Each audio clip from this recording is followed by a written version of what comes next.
Ya, pokoknya sejak Gus Dur jadi presiden, kita punya akses yang sama tentang pembiayaan negara, baik itu APBN maupun APBD.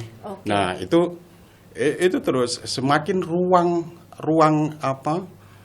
panggung ini terbuka untuk seluruh elemen masyarakat, kemudian ada banyak generasi pesantren yang di politik, jadi ketua partai politik, jadi DPR, jadi bupati.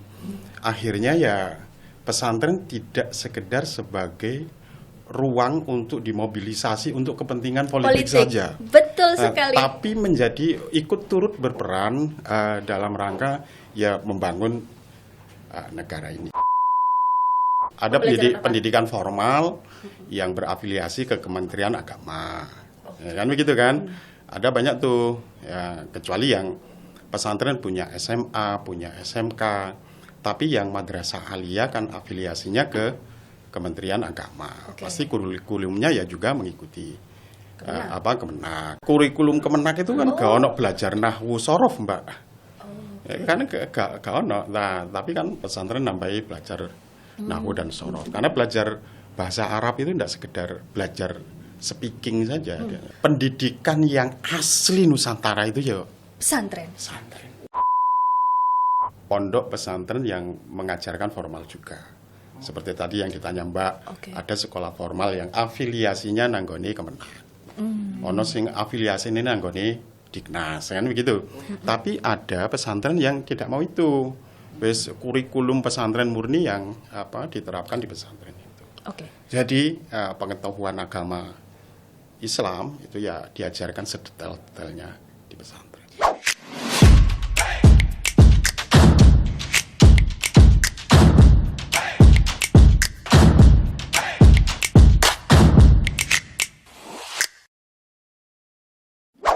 Hai Sobat Podcast Kios Koran, kembali lagi bersama saya Odi Cornelia. Yang mana di podcast ini kita akan ngobrol santai tapi tepat sasaran dan juga independen tentunya ya. Kita tidak omon-omon. Nah, untuk tema hari ini kita akan membahas tentang pembangunan pesantren mulai dari desa hingga ke kota. Nah, sudah ada bersama saya narasumber kita, Bapak Haji Anang Ahmad Syafudin dari Komisi DPR Jawa Timur. Assalamualaikum Bapak. Waalaikumsalam warahmatullahi wabarakatuh. Apa kabar? Alhamdulillah wa syukurillah. Ya, masih berjibaku dengan penyintas Semeru ya. Ya kan erupsi, kemudian banjir. Terus kita pantau. Wah, good. Semoga lekas selesai ya Pak ya untuk yang di Lumajang. Amin. Pak, jadi kan kita ngomong-ngomong soal pesantren nih ya. Ini kan mesti kan ada perbedaan ya dengan sekolah formal. Contohnya saya tidak mengemban pendidikan di sekolah pesantren, tapi yang saya lihat dari menurut data yang terbaru ini Pak ya, di Provinsi Jawa Timur ada sekitar hampir lebih dari 7.000 pondok pesantren. Wah, ini kan artinya sudah mulai banyak yang ingin sekolah di pondok pesantren. Nah, untuk itu Pak, sebetulnya pondok pesantren itu perannya seberapa besar untuk masyarakat? Pesantren berdiri sebelum Indonesia berdiri. Tentu para kiai mendirikan pesantren sebagaimana para Brahmana mendirikan candi, mendirikan Borobudur, mendirikan Prambanan, mendirikan candi di berbagai wilayah di Nusantara. Tentu tidak dengan arsitek yang seharusnya. Mereka membangun dengan keterbatasannya, kemudian terbangunlah pesantren itu. Betul. Kalau dulu mulai dari kayu, kemudian dari bambu, kemudian seiring dengan perkembangan zaman ya memang tuntutannya harus membangun dengan gedung. Nah, ketika memang ada beberapa insiden di beberapa pesantren, itu baru kita insan pesantren, kita, masyarakat luas ini, seluruh komponen, pemerintah, kita DPR, kemudian beberapa elemen masyarakat, tentu seperti orang yang lagi bengong kemudian ditimpuk oleh kawannya. Jadi, kaget begitu Betul, loh, Mbak. langsung shock ya Pak. Kayak shock begitu kan. Iya. Ternyata ada banyak problem soal sanitasi, problem soal air bersih yang itu menjadi problem, menjadi PR kita semuanya. Di saat pesantren sudah memproduksi banyak profesor, Betul. banyak menjadi pemimpin negara, Gus Dur jadi presiden, Betul. kemudian Pak Kiai Ma'ruf Amin jadi wakil presiden, kalau menteri sudah ada kehitung ya. Iya. Ya itu tadi ada sekian problem yang itu menjadi tanggung jawab kita semuanya. Oke, masalah sanitasi air bersih itu kan ibaratnya kan infrastruktur ya Pak, yang seharusnya itu dasar Ya. yang harus apa ya, yang harus sudah bisa siap gitu loh. Mungkin peran dari pemerintah seperti apa Pak? Nah, pemerintah harus hadir. Karena coba Mbak, dengan keterbatasannya pesantren bisa memproduksi generasi yang luar biasa itu ya. Betul, generasi emas ini ya Pak. Ya, coba bayangkan, kadang kan santri-santri itu harus antrian Mandi. WC misalnya WC, itu, iya. itu sampai Betul. jajar ngono Mbak, Betul. sama nek nang haji biasanya Oh, iya. di nggone maktab ngono kuwi. Wah, itu kan antriannya Belajar sabar. Belajar sabar itu. panjang banget itu. Belum nyampe ke gilirannya udah brol duluan itu. Ada toh Pak yang seperti itu Pak. Udah Nah. Mas Sony nih kayaknya. Ngarang aja Ada ya, gitu. Ngarang aja. Kira-kira ngono lah, kira-kira ngono. Nah itu gimana Pak? Nah, ada banyak kebutuhan di pesantren yang tangan pemerintah harus menjangkau. Tangan pemerintah harus menjangkau karena selama ini memang pesantren dibangun dengan swadaya. Oke. Untuk Guru-gurunya dulu Mbak, guru-gurunya itu digaji ya seadanya. Ya wis kiai ini duwe panenan opo ya itu didum-dumno nang Iya. gone guru-gurunya. Seiring dengan perkembangan waktu kemudian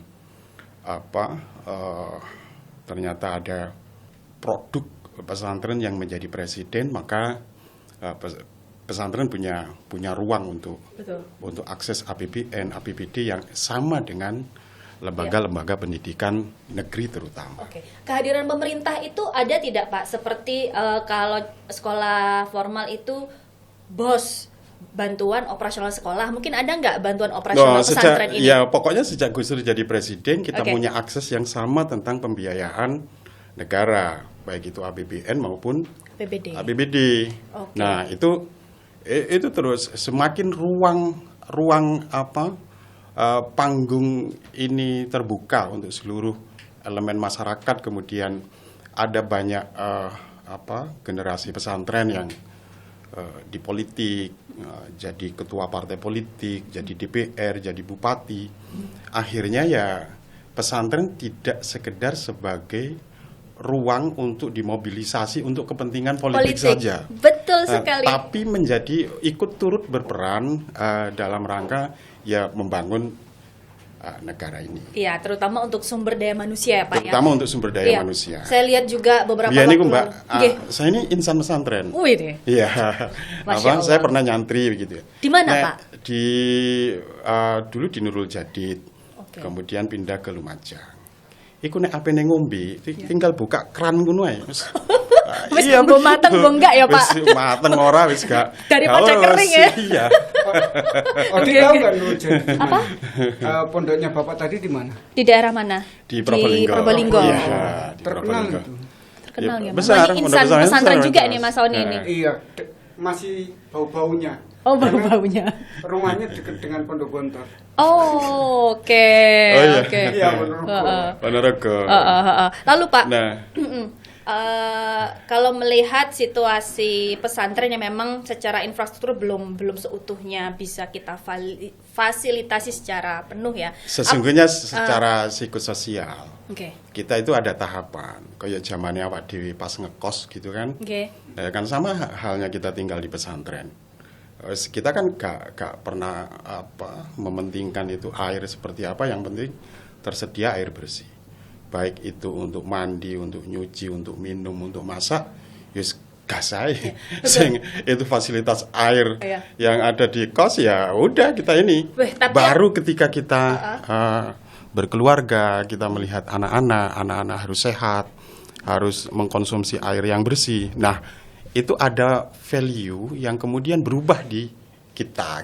Kira-kira fasenya seperti Oke. itulah. Nah, ini ngomong-ngomong soal value ya Pak ya, ini Iya. kayaknya penting sekali ya, karena Nah, value anak pesantren itu kan berbeda ya dari kami yang sekolah biasa, sekolah reguler. Itu ada nggak Pak value yang bisa dipelajari ketika kita sekolah ke pesantren? Oh, di pesantren itu kan orang bermukim di situ. Orang dimukim di tempat untuk benar-benar mandiri. Mandi sendiri, kemudian ngurus dirinya sendiri itu. Makan, kalau ada pesantren yang masih belum menyediakan makan yang disiapkan oleh pesantren. Jadi santri itu masak sendiri gitu kan. Masak sendiri ya dengan apa adaannya itu. Jadi menumbuhkan kemandirian ya sebetulnya Pak ya. Mereka luar biasa ya. Makanya ketika keluar dari pesantren mereka sangat siap untuk menghadapi hidup model apapun misalnya. Sudah Mas tatak gitu ya. Iya. Sudah tatak kehidupannya ya. Kalau sekolah di pesantren sendiri Pak, kalau kita kan SD 6 tahun, SMP 3 tahun, SMA 3 tahun, kuliah 4 tahun. Apakah di pesantren juga seperti itu Pak? Iya, ada yang formal.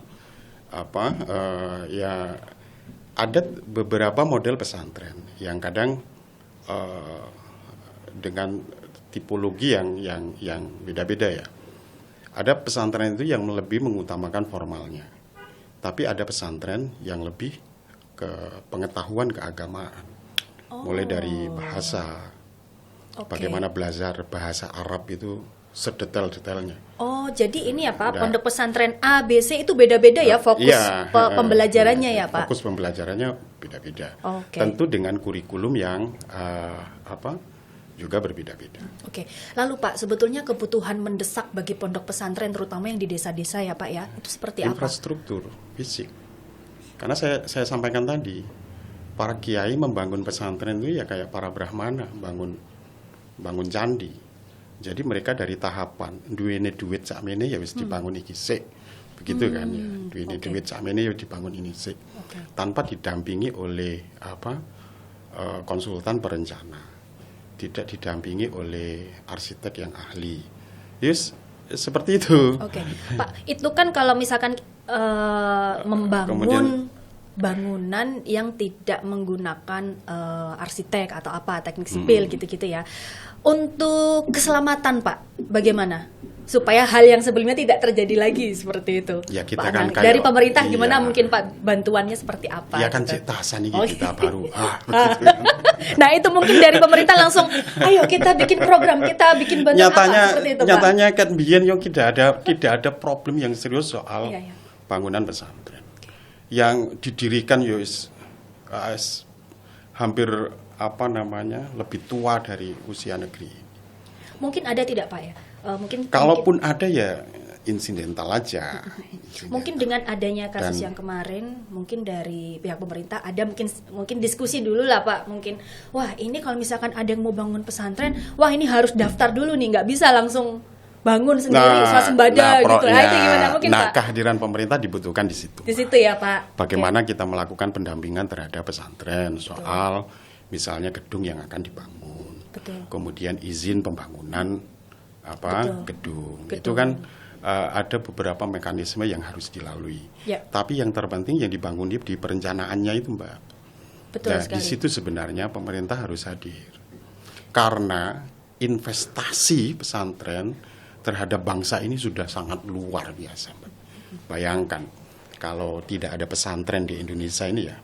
Orang ini kan sekarang itu jadi value gitu, jadi nilai gitu. Soal halal haram itu kan sudah menjadi kesepakatan bersama begitu kan. Betul. Iya. Jadi bisa menjadi fungsi controlling juga ya. Iya, dan itu kan diproduksi dari pesantren. Betul. Ya. Disebarkan dari pesantren. Betul. Ini keren sekali loh, sampai anak santri bisa membuat bukan regulasi sih, membuat aturan ini halal, ini haram, jadi bisa membuat batasan-batasan supaya clear gitu ya Pak ya. Ini Mbak kan tidak pernah di pesantren toh? Betul. Tapi kan ngerti. Ya. Iki halal gitu. Ini mengandung alkohol yang sekian persen begitu kan? Iya. Nah ini nggak boleh dikonsumsi. Kalau dikonsumsi juga akan membahagiakan apa membahayakan juga. Oh iya, bagi yang minum Pak. Nggak apa-apa, saya itu kalau Enggak jebak saja saya ini. saya itu kalau ditanya orang, kamu nggak minum, maaf saya alumni pesantren, tidak begitu. Kan Itu begitu. Pak ada yang membahagiakan ya. Iya. Beda Ya, tipis. membahayakan. Iya, membahayakan. Betul. Ya, itu kan sudah menjadi ini apa? Nilai-nilai sosial kita, gitu kan.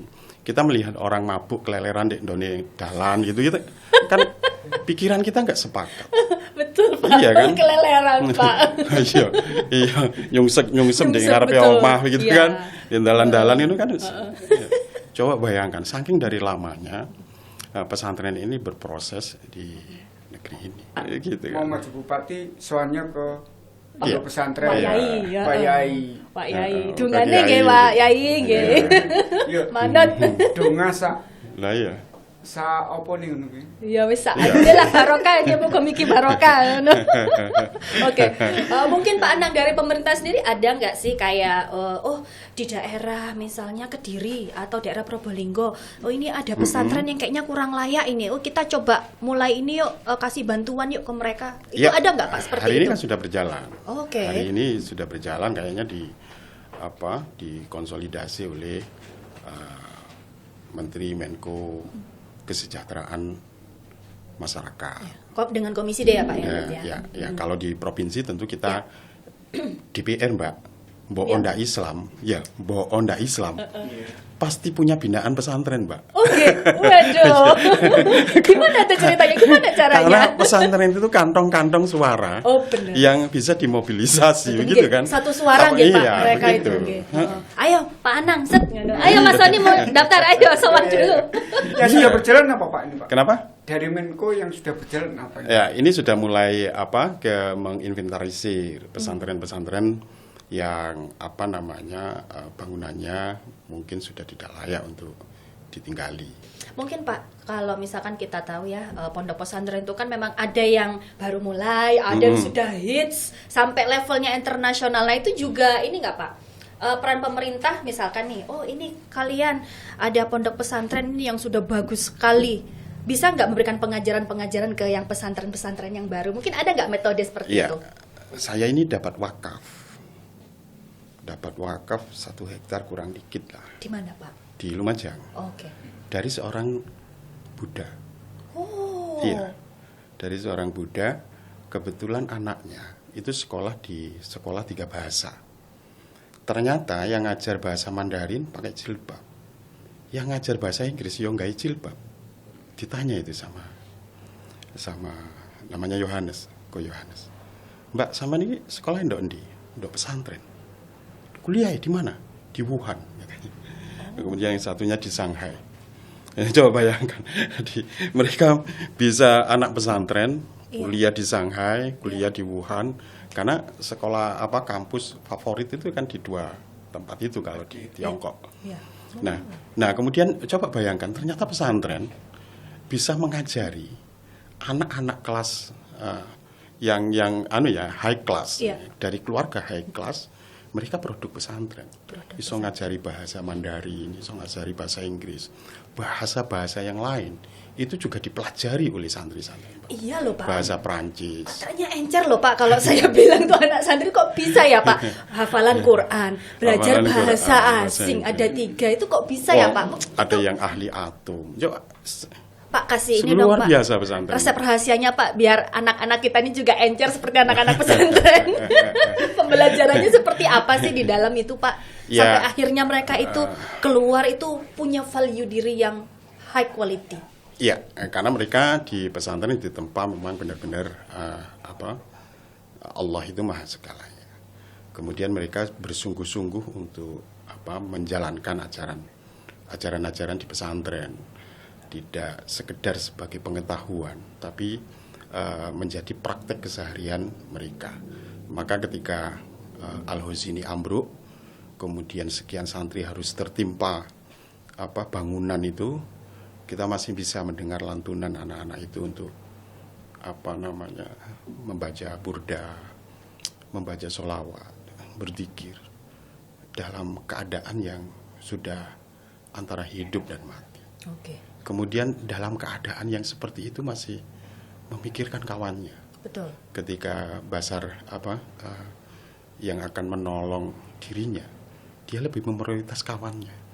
Coba kawan saya saja, itu kan di usia ya Anak sekolah ya. Anak-anak tapi punya pendewasaannya value yang luar biasa seperti itu. yang bisa Yang ditiru. mungkin miskin bagi kita yang sudah dewasa ini, sudah harus menghadapi banyak dinamika gitu ya, ceker-cekeran, gitu ya, kontok-kontokan, gitu, rebutan. Tapi ada nggak sih Pak Itu, santri yang seperti itu kayak anak-anak sekolah misalkan, ayo seperti anak-anak SMK gitu kan, Nggak ada. tawuran gitu ada nggak Pak? Oh nggak ada ya. ya, nggak ada. tapi ya memang itu beberapa problem di pesantren itu ya kejahatan seksual. Nah ini Pak. Tapi kan 1001, Mbak.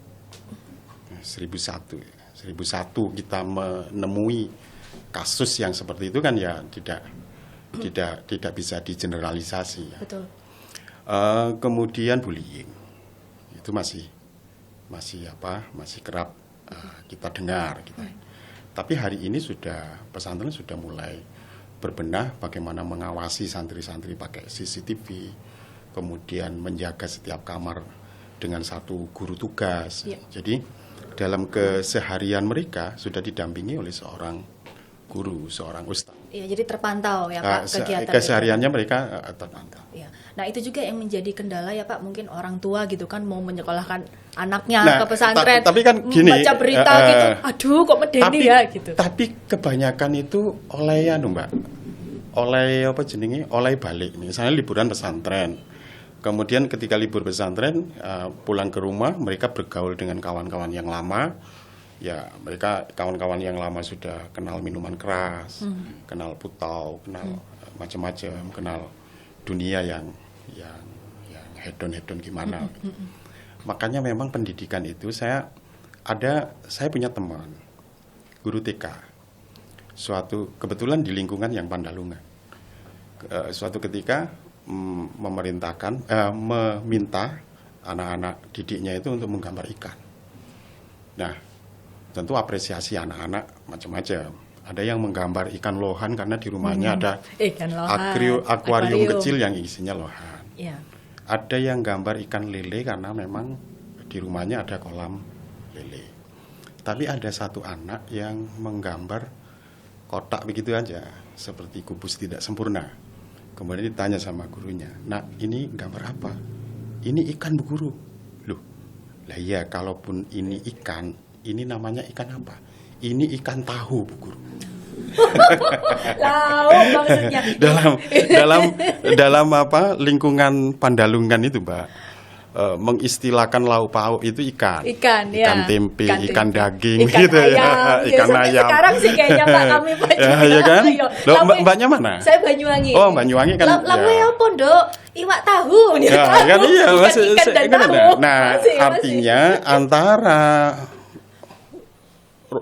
ruang domestik, rumah, lingkungan dan sekolah ini harus ada keterjagaan. Makanya kenapa di beberapa tempat itu banyak SD regrouping, tutup kalah dengan MI misalnya ya. MI itu Madrasah Ibtidaiyah. Madrasah Ibtidaiyah. Nah, itu kenapa kalah? Karena memang tidak tersambung antara wali murid, kemudian lingkungan dan sekolah. Nah, di SD itu kan guru mari ngajar, ya wis bar, pulang gitu kan, melakukan aktivitas yang lainnya. Apalagi penempatannya jauh, misalnya dari kecamatan dia harus berdomisili kemudian ditempatkan jauh, ya sudah teko kadang ya telat gitu kan, mari gunung ngajar gitu kan, capek di jalan. Iya. Jangan sampai. Bapak ngomong-ngomong soal guru nih ya Pak ya, mumpung ini membahas soal guru. Pesantren di Jawa Timur itu kan kurang lebih ada 7.000 sekian ya Pak. Tapi untuk pemenuhan guru itu sudah cukup nggak Pak? Atau masih kekurangan nih, aduh butuh banyak guru. Biasanya begini, gitu. Yang senior itu saling membantu. Yang senior itu punya tugas untuk mendampingi yang junior untuk diberi pembelajaran. Sama waktu saya dulu ketika saya udah aliyah begitu ya. Aliyah itu SMA. Iya. Ya. Ngerti kan? Man. Ya. Setingkat itulah, setingkat SMA itu Iya. saya ya harus mendampingi adik-adik saya yang masih sanawiyah atau baru masuk ya ngajar tafrihatul wildan. Oh, jadi gotong royongnya tuh masih ada nggak, Pak?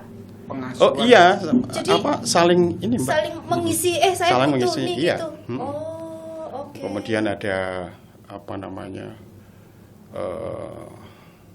pendalaman hasil pelajaran. Jadi santri biasa berdebat dengan sesama santri. Oh, oke. Iya. Jenengan mungkin masih mengajar nggak, Pak, saat ini? Mungkin ngajar ke pesantren atau ngisi Ya, apa gitu, Pak, ilmu-ilmu? nyuruh ngajar. Oh, nyuruh ngajar. Iya. Oke. Ya sudah Karena jauh memang dari dunia itu. mengasuh. Mengasuh. Jadi Ya. kakak kelas ngasuh Ya. adik-adiknya kayak gitu. Siap, Iya, halo betul. Dek, kakak Iya. asuh. Nah, Ya saling asah Asuh. asuh. Nah. Oke. Tapi Pak, Nah, untuk itu yang menjadi karakter di pesantren. Nah, itu yang belum bisa dicontoh oleh sekolah manapun ya Oleh sepertinya, sekolah Pak. manapun. Sulit itu walaupun sekolah Sekelas internasional pun. Itu. Cambridge. sekarang lagi Enggak. Pak sekolah internasional bayarnya Mahal, mahal lah itu iya. ya apa itu Pak? Iya. heeh. Ayo, Mas Iya. yang anaknya di sekolah internasional nggak? Iya. enggak, Enggak, di ini pesan- pondok. Di pondok. Oh, di pondok anaknya. Iya. Mas Sony, wah keren ini. Oh, jadi pikiran orang-orang itu kan old school ya tentang santri, Pak. Waduh, sekolah di pesantren dadi opo to luluse. Nah, itu sudah pikiran old school ya, Pak. Sekarang Iya. ini kan yang masa kini udah Wah, wih. direktur BUMN. Wes, direktur. Oke, Mbak. Oke, ya, Pak, Ahli ya. atom, oke. Hits banget ya Pak Yes, sekarang ya. iya. Jadi pikiran orang-orang santri aku cupu, itu berarti old school ya. Berarti nggak update ya orang-orang. Coba seperti bayangkan itu. saya harus didapat wakaf karena Iya. memang yang didik anak-anaknya itu ya memang produk pesantren. Oh, oke. Nah, anu lah Mbak, Iya. maju banget lah. Yang Santri jadi dewan kayak Pak Anam. Oke. iya.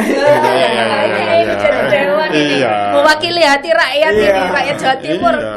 Daerah dapil mana Pak jenengan? Jadi gubernur juga itu. Oh iya, Ibu. Ibu. Ibu Kofifa Indar Parawansa. Itu kader PKB itu. Iya, betul. Di mana-mana kampanye PKB itu bannernya. Ketua Iya. muslimat. Iya. Iya, Mm-mm. ketua muslimat juga. Iya. Oke. Iya, gubernur itu wes lah ke PKB luar biasa. Oke. Di mana-mana kampanye PKB. Oke. Pajak kendaraan bermotor. Oh, anu ya pemutihan. Tapi ini tidak kampanye Pak. Oh, enggak. Belum waktunya kampanye. Tapi kan di mana-mana tuh bannernya. Iya. Nah, saya ditanya tuh sama di teman-teman di desa itu. Pak, kemarin saya benerin bannernya PKB.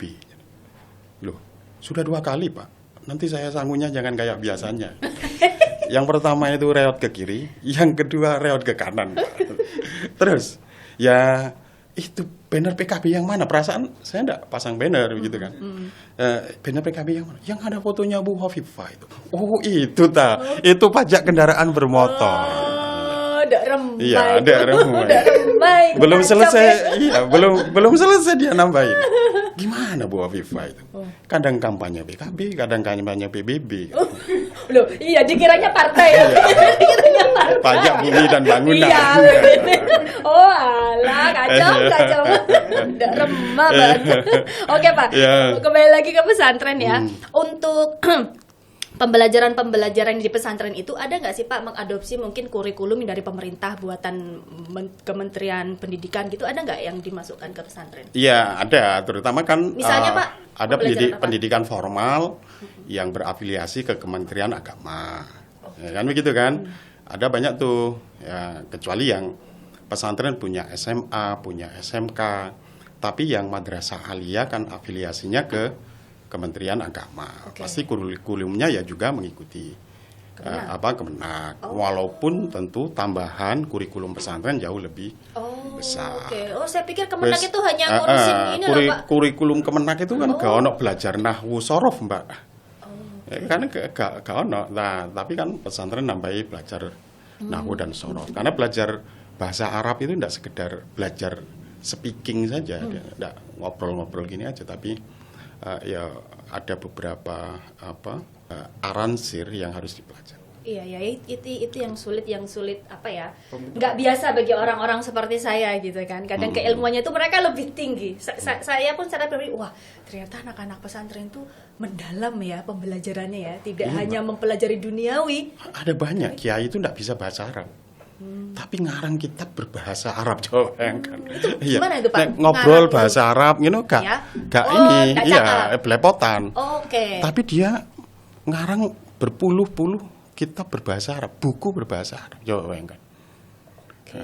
Itu pesantren, Mbak. Iya. Ya makanya nggak boleh melihat pesantren harus komprehensif. Iya.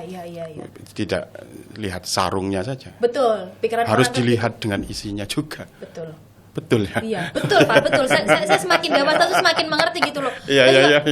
Saya juga, ya bukan julid sih. Lapus sih nang pesantren Iya. sama are-are aja lah sini kan. Pulang sekolah dolen nang warnet, ngafe gitu ya. Kalau di pesantren nggak bisa. Nggak bisa. Nggak bisa. Kafe. Aduh. Tapi pesantren juga ini menyiapkan juga ada satu ruang yang didesain kayak kafe begitu. Oke. Dengan hingar-bingar musik.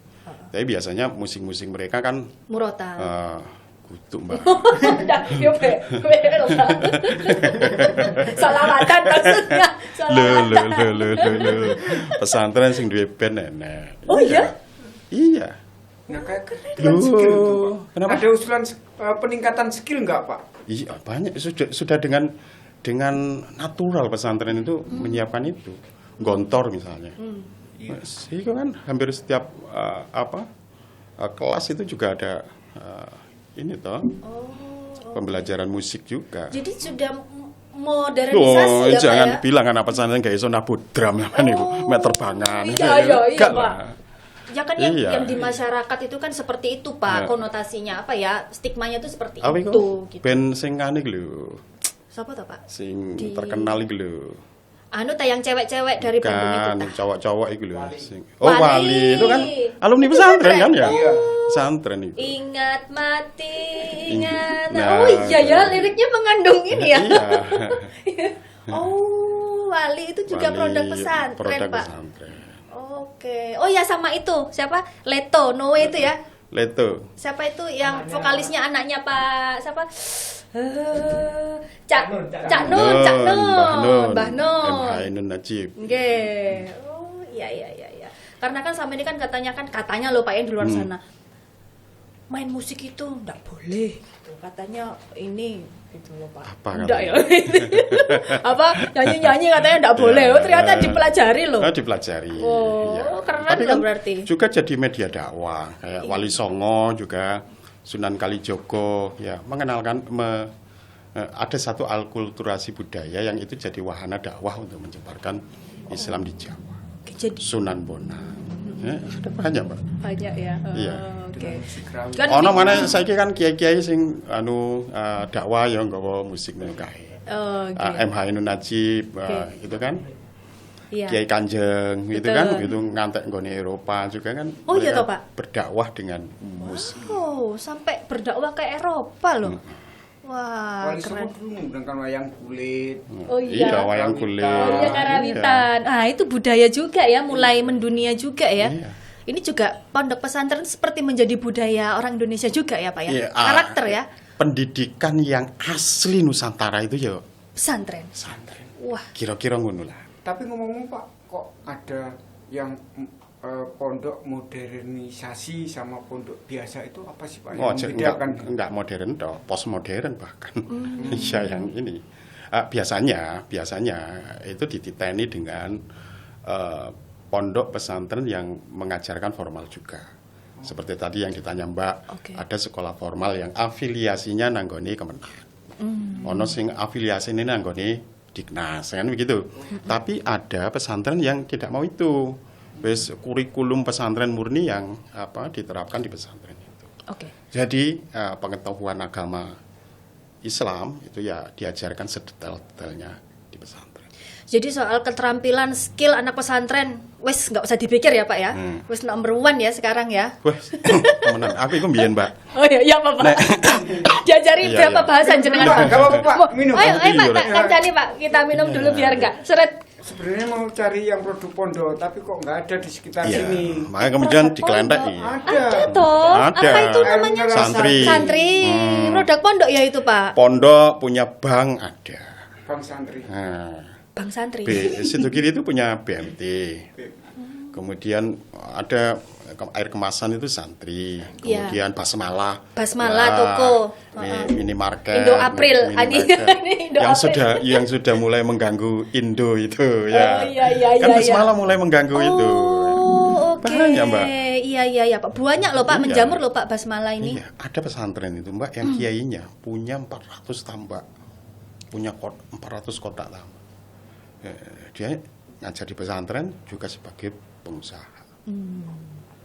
Iya. Oke. Wah, keren ya berarti. Makanya ojo kaget nek ada kiai nggawe Alphard. Oh iya, lagi Pak. Iya. Lah itu yang kayak, lu Kiai nggawe Lexus, kiai nggawe apa iku sing larang iku apa iku? apa, Pak? Anu, Ferrari. Oh iya, Ferrari. Wis ngalang-alang Hotman Paris pokoke wis yo ngalang-alang Hotman Paris. Pak Kiai saiki wis stop pokoke wis. Oke, Pak. Lalu untuk anak-anak pesantren ini pastikan pikiran orang tua hanya menjadi guru ngaji, hanya menjadi guru di sekolah-sekolah yang ya mungkin kayak nggak menjamin gitu, Pak. Wah, Mungkin sing dadi dokter wis gak kamut, Mbak. serius, Pak. Oke. Di Lumajang itu ada yang kedokteran di Inggris. Wow. Dan sekarang di Inggris jadi dokter di Inggris. Oh. Nggak mau pulang ke Indonesia karena gajinya. Nah, itu. Tapi kalau untuk Dan anak pesantren dan Anak itu anak pesantren. Dan cenderung orang tua itu kan lebih tenang, Pak. betul. Ketika menitipkan anaknya di pesantren itu kan kecenderungannya lebih tenang. Kita bekerja itu, oh anakku di pesantren. Iya. Enggak Jumat kari nyambangi. Itu kan biasanya Iya. liburnya Jumat gitu Iya. kan. Iya. Oh kari nyambangi. Gimana perkembanganmu nak? Ini. Nek ketok anak ilmu, oh kerasan anakku berarti kan begitu. Iya, betul. Anak lembu Iya. itu sudah indikator itu. Oh, iki kerasan nih anak iki. Kekerasan. Kebetulan di Arab Saudi itu banyak anak pondok. Oh, ya. Iya. Wow. Waduh, kayaknya aku salah sekolah nih kayaknya ya. Kudunya aku mlebu pesantren kayaknya ya. Sekarang ada untuk usia-usia Odi. Pesantren kilat. Oh iya, pondok Ramadan. Kalau saya pondok Ramadan di sekolah-sekolah. Iya, Oke, iya. Pak, mungkin Pak Pak Anang bisa memberikan pesan bagi penonton podcast Kios Koran, terutama mungkin bagi orang tua ya yang selama ini punya kekhawatiran tentang pesantren, yang ragu mungkin ingin menyekolahkan anaknya ke pesantren. Mungkin Bapak bisa memberikan wejangan kepada pemirsa. Iya, beberapa waktu yang lalu memang framing soal pesantren tentang bullying, tentang kejahatan seksual. Tapi itu tidak kejadiannya ya soal insidental saja. Pesantren masih menjadi tempat yang aman bagi anak-anak kita untuk mencari ilmu, baik itu ilmu agama maupun ilmu umum. Saya mengajak kepada masyarakat Jawa Timur jangan segan-segan menitipkan, menyekolahkan atau nyantrikan anak-anaknya di pesantren di Jawa Timur ini. Terutama pemerintah juga turut hadir ya Pak ya Nah, sebagai tentu fungsi kontrol. ya betul. Oke. Sanitasinya harus butuh kehadiran pemerintah, bangunannya juga fisiknya butuh kehadiran pemerintah. Sip, matur nuwun Bapak Haji Anang Ahmad Syafudin dari Komisi D PKB DPRD Jawa Timur. Matur nuwun Bapak Anang untuk waktunya. Untuk para penonton, sobat Kios Koran, apabila penonton ada pertanyaan atau undang-undang yang ingin disampaikan, nah ini mumpung ya, silahkan tulis di kolom komentar di bawah ini. Terima kasih sudah menonton. Bye bye. Assalamualaikum. Waalaikumsalam warahmatullahi wabarakatuh.